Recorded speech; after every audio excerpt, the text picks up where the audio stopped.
आपने जब अरविंद केजरीवाल जी को दिल्ली का मुख्यमंत्री बनाया तो दिल्ली पहली ऐसी सरकार बनी जिसने अपना 25% बजट आपके बच्चों पर लगाया, ऐसे शानदार स्कूल बनाने पर लगाया। आजादी से लेकर 2015 तक इतनी सरकारें आई, इतनी सरकारें गई, लेकिन 75 साल में इन सरकारों ने हमारे बच्चों के लिए सिर्फ 24,000 कमरे बनाए। लेकिन अरविंद केजरीवाल जी के नेतृत्व में दिल्ली सरकार ने मात्र 10 साल में, जहां 75 साल में 24,000 कमरे बने थे, 10 साल में आम आदमी पार्टी की सरकार ने 22,000 नए कमरे बनाए, ऐसे शानदार स्कूल बनाए आपके बच्चों के लिए, हमारे बच्चों के लिए। हमने टीचरों को ट्रेनिंग के लिए विदेश भेजा।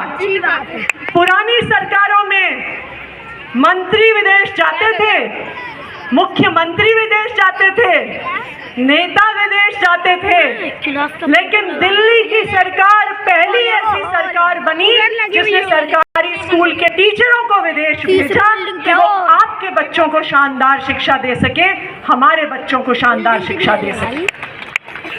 आज सरकारी स्कूल में बच्चों को शानदार लैब मिलती है, अच्छी पढ़ाई मिलती है, स्मार्ट बोर्ड मिलते हैं, कंप्यूटर लैब मिलती है।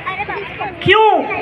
क्योंकि आप लोगों ने एक सही सरकार को चुना, जिस सरकार ने आपके बच्चों के लिए काम किया, आपको एक बच्चों को अच्छा भविष्य देने के लिए काम किया।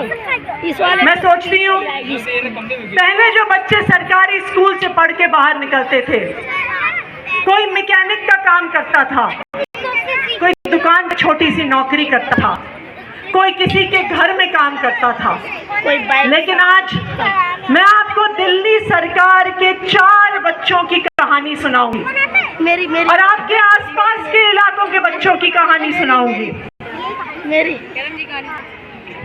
किसकी? आप सेक्टर 27 में रहते हैं। हाँ। सेक्टर 23 रोहिणी में एक शिम्पी नाम की लड़की दिल्ली के सरकारी स्कूल में पढ़ती थी।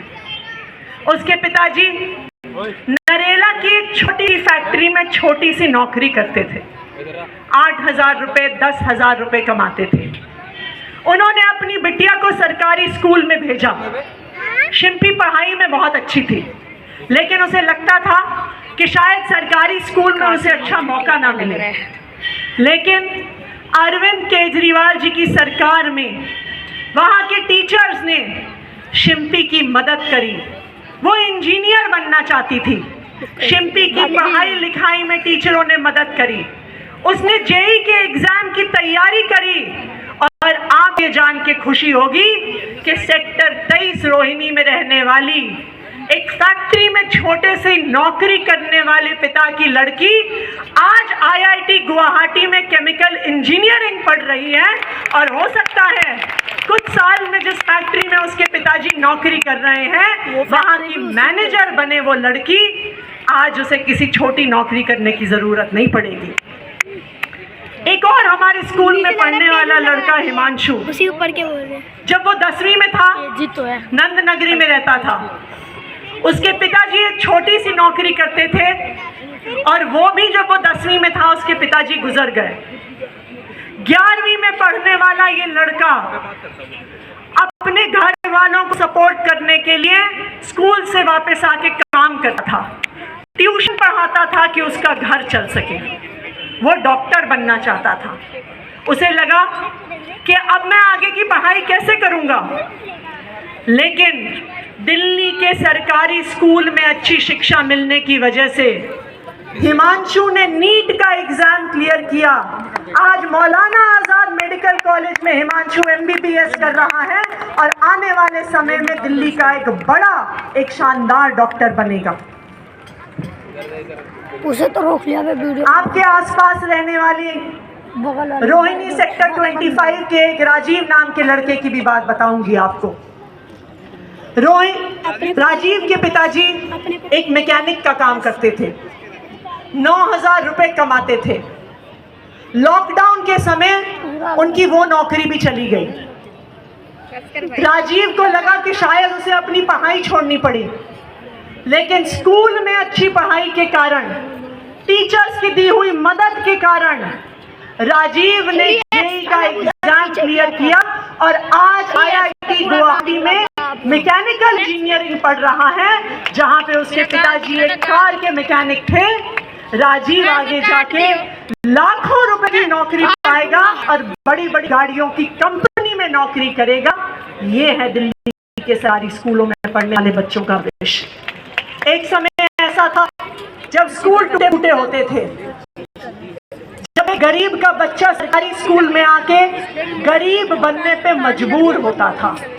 लेकिन आज दिल्ली की सरकार ने जो शानदार सरकारी स्कूल दिए हैं, अब गरीब का बच्चा गरीब नहीं रहेगा। अब गरीब का बच्चा बड़ी नौकरी करेगा, गरीब का बच्चा बिजनेस करेगा और सिर्फ एक पीढ़ी में अपने परिवार को गरीबी से बाहर निकाल देगा। ये है दिल्ली सरकार का काम, ये है दिल्ली सरकार की शिक्षा क्रांति। अब मुझे बताइए, क्या लगता है आपको, ऐसे स्कूल, ऐसी शिक्षा आगे मिलनी चाहिए कि नहीं मिलनी चाहिए? किस किस को लगता है कि ऐसी शिक्षा आगे भी मिलनी चाहिए? सबको लगता है? किस किस को लगता है कि इतने शानदार स्कूल आगे भी बनने चाहिए? बनने चाहिए या नहीं बनने चाहिए? बनने चाहिए या नहीं बनने चाहिए? तो जिस जिसको लगता है कि इतने शानदार स्कूल आगे भी बनने चाहिए, तो आपको फिर से जब फरवरी में चुनाव आएगा, एक ऐसी सरकार को चुन के भेजना है जो आपकी बच्चों की शिक्षा के लिए काम करती है, आपके बच्चों के भविष्य के लिए काम करती है। अब आपके बच्चों को अच्छा भविष्य मिलेगा कि नहीं मिलेगा, अच्छे स्कूल मिलेंगे कि नहीं मिलेंगे, ये मेरे हाथ में नहीं है, ये आपके हाथ में है। अब आपको चुनना है कि आपको अपने बच्चों को अच्छी शिक्षा देनी है कि नहीं देनी।